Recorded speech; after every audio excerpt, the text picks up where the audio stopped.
কবি জীবনানন্দ দাশের একটি উল্লেখযোগ্য কবিতা হল গোধূলি সন্ধির নৃত্য।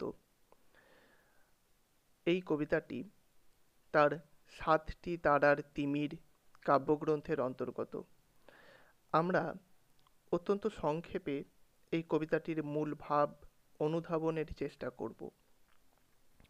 প্রথমেই আমরা দেখে নেই কবিতাটি শুরু হচ্ছে যে পংক্তিগুলি দিয়ে, সেগুলি হলো: দরদালানের ভিড়, পৃথিবীর শেষে যেইখানে পড়ে আছে শব্দহীন ভাঙা, সেইখানে উঁচু উঁচু হরিতকি গাছের পিছনে হেমন্তের বিকেলের সূর্য গোল রাঙা, চুপে চুপে ডুবে যায় জ্যোৎস্নায়, পিপুলের গাছে বসে পেঁচা শুধু একা, চেয়ে দেখো সোনার বলের মতো সূর্য আর রূপার ডিমের মতো চাঁদের বিখ্যাত মুখ দেখা, হরিতকি শাখাদের নিচে যেন হীরের স্ফুলিঙ্গ, আর স্ফটিকের মতো সাদা জলের উল্লাস, নৃমুণ্ডের ছায়া, নৃমুণ্ডের আবছায়া, নিস্তব্ধতা, বাদামি পাতার ঘ্রাণ, মধুকুপি ঘাস, কয়েকটি নারী যেন ঈশ্বরীর মতো, পুরুষ তাদের কৃতকর্ম নবীন, খোঁপার ভিতরে চুল, নরকের নবজাত মেঘ, পায়ের ভঙ্গির নিচে হংকংয়ের তৃণ। আমি কবিতাটা আর পাঠ করছি না, তো এতটা অংশই পাঠ করলাম। বাকি অংশটুকু অবশ্যই আপনারা দেখে নেবেন। তো কবিতার বিশ্লেষণে যাবার আগে আমরা দেখতে পাই কবিতাটা মূলত যে বিষয়টির উপর দাঁড়িয়ে, সেটা হলো কয়েকটি সর্বনাশপন্থী নারী কোথাও কোনো এক জঙ্গলের মধ্যে সদ্য ফোটা জ্যোৎস্নায় নাচ শুরু করেছে, আর তাদেরকে ঘিরে আছে কয়েকটি নবীন পুরুষ। কবিতার বিষয় বা কবিতার মধ্যে যে দৃশ্যপট দেখা যায় সেটা মূলত এইটাই। এর মধ্যে আর বিশেষ কিছু দৃশ্যপট আমরা দেখি না। অনেক আবহাওয়ার সৃষ্টি করা হয়, কিন্তু দৃশ্যপট মূলত কয়েকটি সর্বনাশপন্থী নারী কোথাও এক জঙ্গলের মধ্যে সদ্য জ্যোৎস্নায় নাচ শুরু করেছে, আর তাদের ঘিরে আছে কয়েকটি নবীন পুরুষ।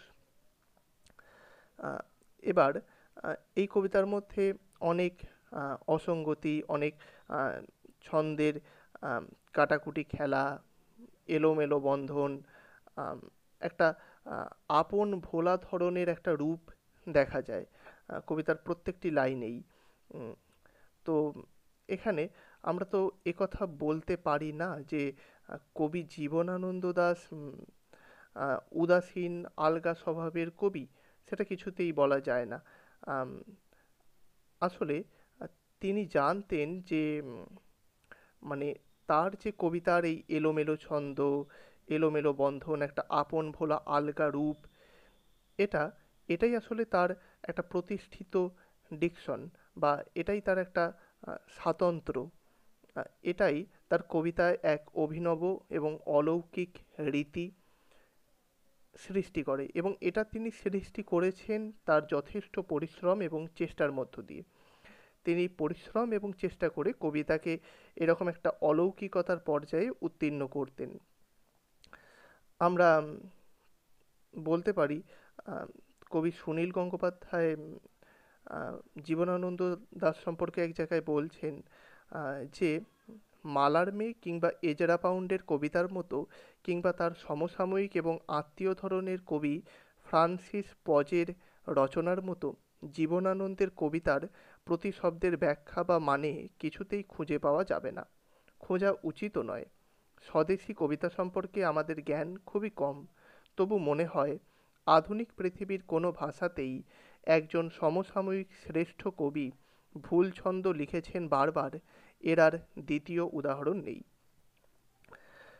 আসলে আমরা বলতে পারি কবি জীবনানন্দ দাশ একটি কবিতার নানান ব্যাখ্যা হতে পারে, বা আধুনিক কবিতার যে বিভিন্ন ধরনের ব্যাখ্যা হতে পারে, বা পাঠকের দৃষ্টির বা পাঠকের দর্শনবোধের ভিক্ষায় একটা কবিতা বিভিন্নভাবে পাঠকের চোখের সামনে যে ফুটে ওঠে, তার অর্থ, তার রূপ, আহ, সেইটা সম্পর্কে জীবনানন্দ দাশ অত্যন্ত সচেতন ছিলেন এবং তিনি অতি সচেতনভাবেই কবিতার পাঠক ও সমালোচকের ধরাছোঁয়ার বহু ঊর্ধ্বে একটা রহস্যময় লোকে নিয়ে যেয়ে তার কবিতাকে স্থাপন করার চেষ্টা করেছেন এবং এটা তিনি করেছেন অত্যন্ত সচেতনভাবে। আর আমরাও কবিতার এই রহস্যকে ভাঙতে চাই না। তো এই কবিতার মধ্যে আমরা দেখি যে অনেক জায়গায় ছন্দের একটা আলগা বন্ধন আছে এবং মিলের জন্য কবির একটা লোভ দেখা যায়, যেখানে সেখানে তিনি লাইনের শেষে একটা আহ, অহেতুক মিল দেবার চেষ্টা করেছেন। যেরকম মিলের জন্য এসেছে ওই হংকংয়ের তৃণ বলে যে শব্দটি, ওটি কবি কবিতার মধ্যে মিল সৃষ্টি করার জন্য কবি ওই শব্দটিকে নিয়ে এসেছেন।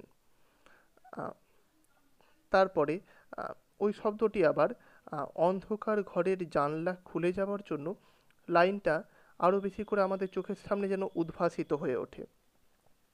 আসলে কবি এই কবিতার মধ্যে এই বিভিন্ন আবহাওয়া সৃষ্টিতে তার একটা বিশেষ ঝোঁক ছিল কবি জীবনানন্দ দাশের এবং আম, তিনি শব্দার্থের চেয়ে শব্দের পাশে শব্দের মানিয়ে যা মানে শব্দের পাশে শব্দের মানিয়ে যাওয়ার উপরে তিনি যেন একটু বেশি দৃষ্টি তার নিবদ্ধ করতেন, এটা আমরা বলতে পারি।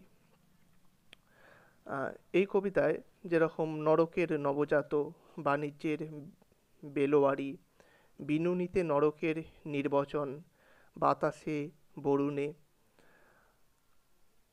এইসব শব্দগুলোর প্রয়োগ কিছুটা অনুপ্রাসের ঝোঁকে এসেছে এবং এগুলো হয়তো এই এই শব্দ এই শব্দবন্ধগুলোর কবিতার মধ্যে আসার অতটা প্রয়োজন পড়তো না, কিন্তু তা সত্ত্বেও এটা অভিলাষিত। আর এই কবিতার মধ্যে আমরা দেখি আর শব্দটা 8 বার প্রয়োগ করা হয়েছে। তার মধ্যে আবার একই লাইনে এই আর শব্দটা আছে 2 বার। এইসব এগুলোকে যদি আমরা কবিতার দুর্বলতা হিসেবে ধরেও নিই, তা সত্ত্বেও কবিতার সার্থক এই কবিতাটি একটি সার্থক কবিতায় উত্তীর্ণ হয়েছে এবং তার উত্তর যদি আমাদের পাঠককে বা আমাদের সমালোচকদের দিতে হয় যে এত কিছু দুর্বলতা থাকা সত্ত্বেও আহ, এমন একটি কবিতার এই সার্থকতার কারণ কি, এর উত্তর হয়তো কেউ জানবে না। আসলে কবি জীবনানন্দ দাশ সচেতনভাবে পাঠক ও সমালোচকের ধরাছোঁয়ার ঊর্ধ্বে একটি কবিতাকে নিয়ে যেয়ে এক অলৌকিক লোকে স্থাপন করতেন। এবার আমরা যেটা দেখার চেষ্টা করব, এই কবিতার মধ্যে যে মূল বিষয়টা বা মূল ভাব কবি কি বোঝাতে চেয়েছেন। আসলে এখানে নামকরণের দিকে একটু নজর আমাদের দিতেই হয়। নামকরণে আছে গোধূলি সন্ধির নৃত্য। তো গোধূলি সন্ধি শব্দটির অর্থ হলো, আমরা যদি বলি, তো এখানে গোধূলি সন্ধি শব্দটার অর্থ হলো সভ্যতার সন্ধিক্ষণ।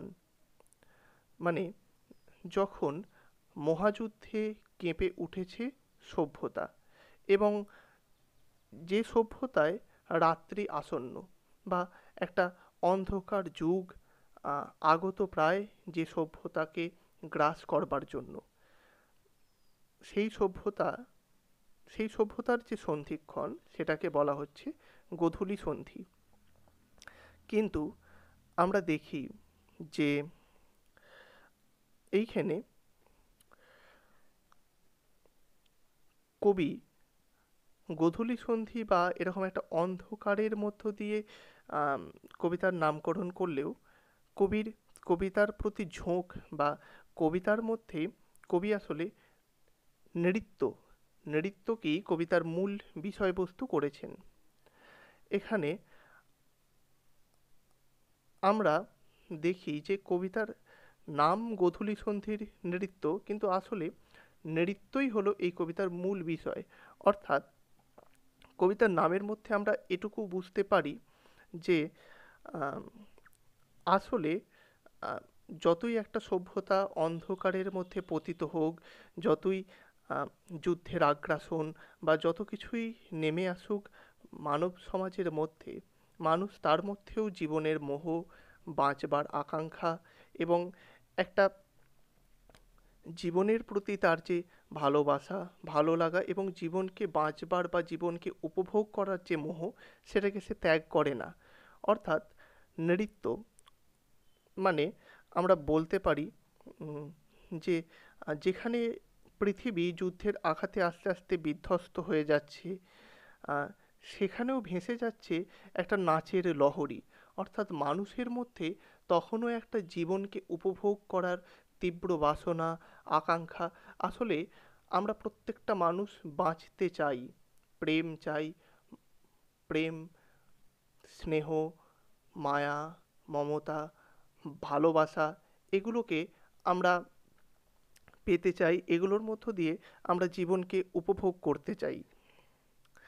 তো আমরা দেখতে পাচ্ছি যে কবি এখানে বিষয় হিসেবে যুদ্ধ এবং সভ্যতার সংকটকে বেছে নিয়েছেন, এবং এই বেছে নেওয়াতে তার মনের মধ্যে একটা তীব্র অস্বস্তি বোধ কাজ করেছে। কারণ জীবনানন্দ চিরকালীন একটা উম, জীবনের মোহে এবং জীবনের যে জীবনের যে যে বন্ধনগুলো আছে, মায়া, প্রেম, মমতা, ভালোবাসা, স্নেহ, এইসবের আবর্তের মধ্যেই নিজেকে, এইসবের আবেষ্টনের মধ্যেই নিজেকে সবসময় জড়িয়ে রাখার চেষ্টা করতেন।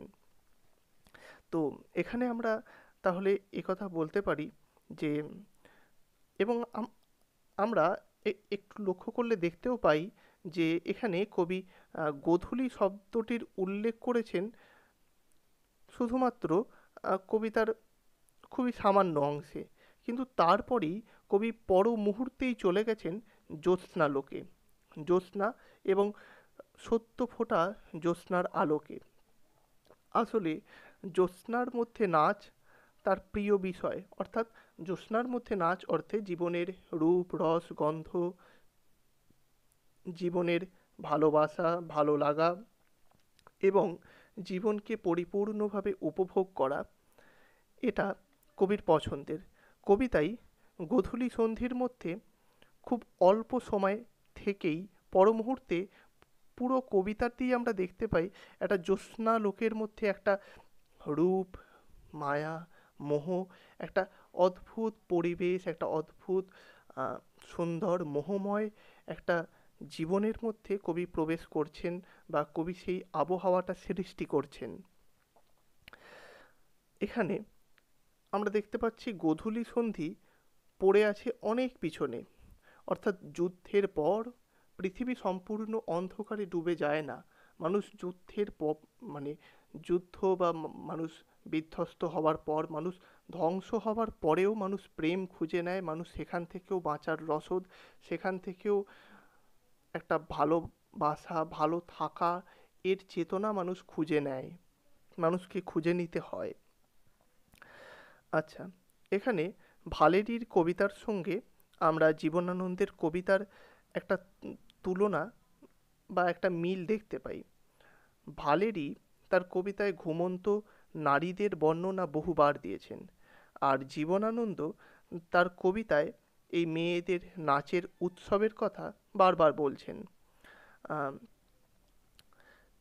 এই কবিতা এবং তার অন্যান্য কবিতায়, যেরকম জীবনানন্দের আমরা দেখতে পাই অবসরের গান কবিতায় কবি লিখছেন, মাঠের নিস্তেজ রোদে নাচ হবে, মাঠের নিস্তেজ রোদে নাচ হবে। এই কবিতায় আমরা তারপর দেখি যে কামানের গর্জনে বিনষ্ট হয়ে যাচ্ছে সাংহাই। কবি বলছেন, যাক, সাংহাই সাংহাই যদি নষ্ট হয়ে যায়, যদি ধ্বংস হয়ে যায়, যাক। কিন্তু তারপরেই আমরা দেখছি যে কয়েকটি নাচের পায়ের ভঙ্গির নিচে পড়ে আছে মানুষের ভাগ্য ও ভবিষ্যৎ। মানে চূড়ান্ত অন্ধকার, চূড়ান্ত বঞ্চনা, লাঞ্ছনা সব কিছুর মধ্যেও মানুষ একটা বেঁচে থাকার প্রেরণা, একটা জীবন বোধকে, জীবনের মোহকে উপলব্ধি করার একটা বাসনা মানুষের মধ্যে যেন বেঁচে থাকে প্রতিটা মুহূর্তে। আমরা দেখছি যে পুরুষরা নিবিড় চুম্বনে সেই নারীদের বিছানায় টেনে নিয়ে গেলেও ঘুমে তাদের তৃপ্তি হচ্ছে না। অর্থাৎ একটা চূড়ান্ত অস্থির সময়ের মধ্যে থেকেও তারা জীবনকে হয়তো উপভোগ করতে চাইছে, কিন্তু হয়তো পারছেও না। কিন্তু তাদের মধ্যে সেই চেষ্টাটুকু আছে জীবনটাকে উপভোগ করার বা বাঁচবার। তারা কোনো মুহূর্তেই কোনো মানুষই জীবন থেকে পালাতে চায় না, বা জীবনের রূপ রসগন্ধ থেকে দূরে সরে যেতে চায় না। বস্তুত আবার এ কথাটাও আমরা বলতে পারি যে আসলে আমরা এখন এমন একটা সমাজের মধ্যে এসে গেছি যেখানে আমাদের মধ্যে আর কোনো কিছু হারানোর বা কোনো কিছুর অনিশ্চয়তা ব্যাপারটা নেই। মানে এতটাই অনিশ্চিত সময়ের মধ্যে বা এতটাই অনিশ্চিত একটা সমাজের মধ্যে আমরা বাস করছি, যেখানে আমরা নিশ্চয়তাটাকে আমাদের কিছুটা ভ্রম বলে বোধ হয়। এবং এখানে আমরা বলতে পারি যে এই যে যুদ্ধে আর পৃথিবীর কিছুই ভাঙতে পারবে না, মানুষের নিজের মধ্যে ধ্বংস শুরু হয়ে গেছে। কবিতার বিষয় আসলে এটুকুই। আর বাকি সব কিছু যদি আমরা দেখি, সেটা হলো কবির সৃষ্টি করা আবহাওয়া, যেটা প্রতি মুহূর্তে বদলে যাচ্ছে, প্রতি মুহূর্তে যেটা বদলে বদলে যাচ্ছে, এবং এটা রহস্যময়, একটা রহস্যময় রূপ বা একটা রহস্যময় রূপকের অন্তরালে কবিতাকে বারবার জড়িয়ে ফেলছে। তারপরে আমরা এটাও আমাদেরকে একটু ভাবতে হয় যে তাহলে এই যুদ্ধ শুরু হয়েছে কোথায়? এই যুদ্ধ শুরু হয়েছে কোথায়? এটা কি কোনো আমাদের দেশে, না এটা কি কোনো বিদেশে? আমরা দেখি কবিতার প্রথম লাইনই আছে, দরদালানের ভিড় পৃথিবীর শেষে। অর্থাৎ যুদ্ধ শুরু হয়েছে পৃথিবীর শেষে। কিন্তু তার পরের লাইনে, অর্থাৎ না, কিন্তু আমরা দেখি যে কবিতার 3 নম্বর লাইনে হরিতকি গাছের উল্লেখ আছে, এবং আমরা এটা জানি যে হরিতকি গাছ কেবলমাত্র ভারতবর্ষ ছাড়া পৃথিবীর আর কোথাও আছে বলে মনে হয় না। তো হরিতকি গাছ যদি কেবলমাত্র ভারতবর্ষের বৃক্ষ বা আমাদের দেশের গাছ হয়ে থাকে, তাহলে, এবং হরিতকি শব্দটার মধ্যেও একটা সংস্কৃত গন্ধ আছে, যেন মনে হয় এই গাছ আমাদের খুবই একটা নিজস্ব বা আমাদের পরিচয় বহন করছে আমাদের বাংলাদেশের। এবং এটা জানা যায় না, হয়তো কোনো কারণে জীবনানন্দ দাশ বাংলাদেশকেই পৃথিবীর শেষ বা পৃথিবীর কোণ বলতেন। তার এই সব দিনরাত্রি বলে যে কবিতাটি আছে, সেখানেও এই রকমই উল্লেখ আমরা দেখতে পাই। তো আমরা বলতে পারি যে কবিতার মূল বিষয় বা মূল ভাববস্তু আসলে এটুকুই, যে মানুষ যুদ্ধের আঘাত, অন্ধকার, গোধূলি সন্ধি এবং সমস্ত কিছু অনিশ্চয়তা, সমস্ত কিছুর ধ্বংস, সব কিছুর শেষেও মানুষের মধ্যে যেটা থেকে যায় সেটা হলো জীবনবোধ, জীবনের মোহ এবং জীবনকে বাঁচার একটা আকুলতা, বা জীবনের ভালোবাসা, স্নেহ, মায়া, মমতা, এগুলোকে আঁকড়ে ধরে একটা জীবনটাকে শান্ত সমাহিতভাবে পুরো জীবনটা অতিবাহিত করা। তো কবিতার মূল বিষয় মূলত এখানেই লুকিয়ে আছে। ধন্যবাদ।